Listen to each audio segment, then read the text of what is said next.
না আসলে কোনটা প্রথম সিনেমা, দ্বিতীয় সিনেমা কোনটা আগে করেছি না করেছি সেগুলো থেকে আরও বেশি ম্যাটার করে।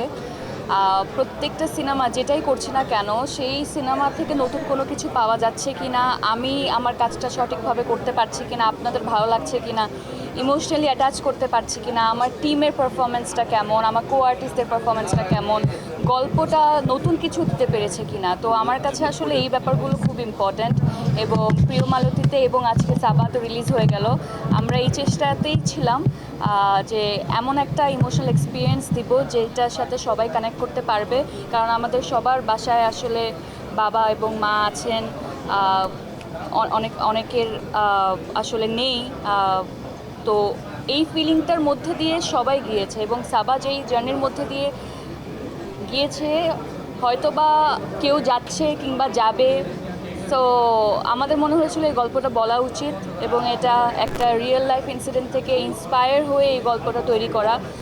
আমার মনে হয়েছিল এই গল্পটা আমার জন্য খুব ভালো একটা কিছু হয়ে দাঁড়াবে এবং আমার ক্যারেক্টারে ওইরকম লেয়ারগুলো ছিল, আমার পারফরমেন্সের জায়গা ছিল, এই জন্য সাবা করা। আর আজকে সাবা বাংলাদেশে মুক্তি পেল, I am very very happy. আপনারা সবাই আছেন, দেখেছেন, একসাথে বসে পুরো টিমের সাথে আজকে এই প্রথমবার দেখেছি। I am very happy. আর আপনাদের সবাইকে অনেক ধন্যবাদ। এখানে কোনো কম্পিটিশন না, নিজের ফিল্মের সাথে নিজে কীভাবে কম্পিটিশন করে, এটা তো হয়ে গেলে এমন আমার দুটো সন্তানের মধ্যে কে বেশি ভালো এখান থেকে চুজ করতে বলা হচ্ছে, এটা কখনোই আসলে চুজ করা যায় না। তবে সাবা আমার খুবই প্রিয় একটা কাজ হয়ে থাকবে সারা জীবন। সাবার মতো একটা চরিত্র করাই আমার কাছে অনেক সাহসী একটা কাজ মনে হয়েছিল। সেটা যেহেতু করতে পেরেছি, তো এটা কখন রিলিজ হচ্ছে সেটা নিয়ে আসলে আমরা অত বেশি ওয়ারিড ছিলাম না। যে কোনো গল্প আসলে সেটার মধ্যে যদি দম থেকে থাকে, যদি ভালো কোনো মেসেজ থেকে থাকে, পারফরমেন্স ভালো থেকে থাকে, টিম ওয়ার্কটা ভালো থেকে থাকে, তাহলে এখানে আসলে কোনো উৎসব লাগে না। এই কাজটা তো আসলে একটা সিনেমা যখন রিলিজ হয়, ভুল ত্রুটি ভালো মন্দ এটা আপনারা বলবেন। আমি আমার সর্বোচ্চটুকু চেষ্টা করেছি। আমার এই যে পুরো টিম এখানে দাঁড়িয়ে আছে, ওরা তাদের 100% এফর্ট দিয়েছে। আমরা পুরো জিনিসটা যখন থিয়েটারে ছেড়ে দিয়েছি, এটা পুরোটা আপনাদের হাতে দিয়ে দিয়েছি। এখন এটার ভালো দিক মন্দ দিক যেটাই হোক না কেন, সেটা নিয়ে আপনারা লেখালেখি করবেন। সবার নিজের ব্যস্ততা, তারপরেও আসলে অনেকে এখানে এসেছেন, আপনারা সবাই এসেছেন শুধুমাত্র একটা সিনেমাকে সাপোর্ট করার জন্য। এই সাপোর্টটা আসলে অনেক বেশি দরকার এবং আমি সবসময় চাইবো সিনেমা যেই ধরনেরই হোক না কেন, যেই জনরাই হোক না কেন, সবার সাপোর্টটুকু থাকা উচিত। কারণ এটা পিছনে এত এত মানুষের এফার্ট থাকে, এত এত মানুষের স্বপ্ন থাকে। সো আপনাদেরকে আমি বলবো সাবাকে যাতে একটা চান্স দেওয়া হয়। আপনাদের যদি ভালো লেগে থাকে সেটা নিয়ে আপনারা বলবেন, যদি ভালো করার আরও কোনো জায়গা থেকে থাকে সেটা আমাদেরকে জানাবেন। আমার কাছে কখনোই এটা মনে হয় না সাবা একা টেনে নিয়ে গেছে। সাবাকে সাপোর্ট করার জন্য এত পাওয়ারফুল অ্যাক্টার্স ছিলেন। সাবা যদি ওখানে একা থাকতো তাহলে আসলে এই সিনেমা একেবারেই হতো না। এই যে মোস্তফা মনোয়ার ভাইয়া, আমি এই ফিল্মটা করেছি কারণ I wanted to work with him এবং he is such a powerful actor. ওনার আগের কাজগুলো আপনারা যদি দেখে থাকেন কিংবা ওনার প্রোফাইলটা যদি ঘাটেন, তাহলে অ্যাজ অ্যান অ্যাক্টর উনি আসলে কতটা ডাইমেনশনাল বা কতটা ভার্সেটাইল এটা বলার বাইরে। আমি এই কাজটা করেছি কারণ মনোয়ার ভাইয়া, মাকসুদ ভাইয়া, প্রাচী আপা সবাই এত পারফেকশনিস্ট।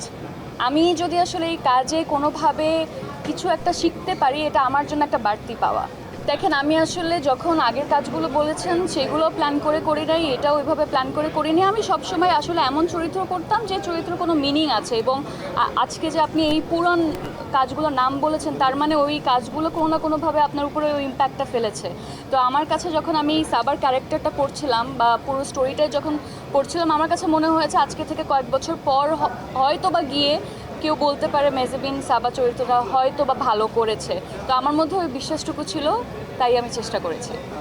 আমি বলবো 3জন হ্যান্ডস প্লাস আরও অনেক ছোট ছোট হ্যান্ডস দাঁড়ানো একসাথে, কারণ তাদেরকে ছাড়া এই টিমওয়ার্কটা কোনোভাবেই পসিবল হতো না। আমি দুর্দান্ত করেছি এটা যে আপনারা বলছেন কিংবা আপনাদের ভালো লেগেছে, তার পিছনে সবাই কী পরিমাণ খেটেছে এটা আসলে আজকে বলতে গেলে ঘন্টার পর ঘন্টা চলে যাবে।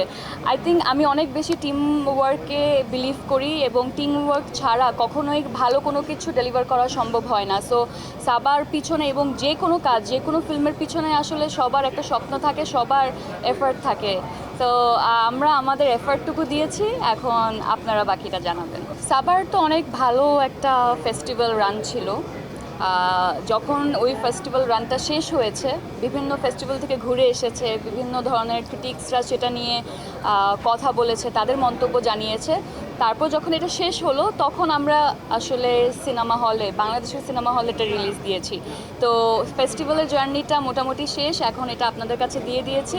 এখন এটা কতটুকু কি করতে পারবে না করতে পারবে এটা আপনাদের হাতে।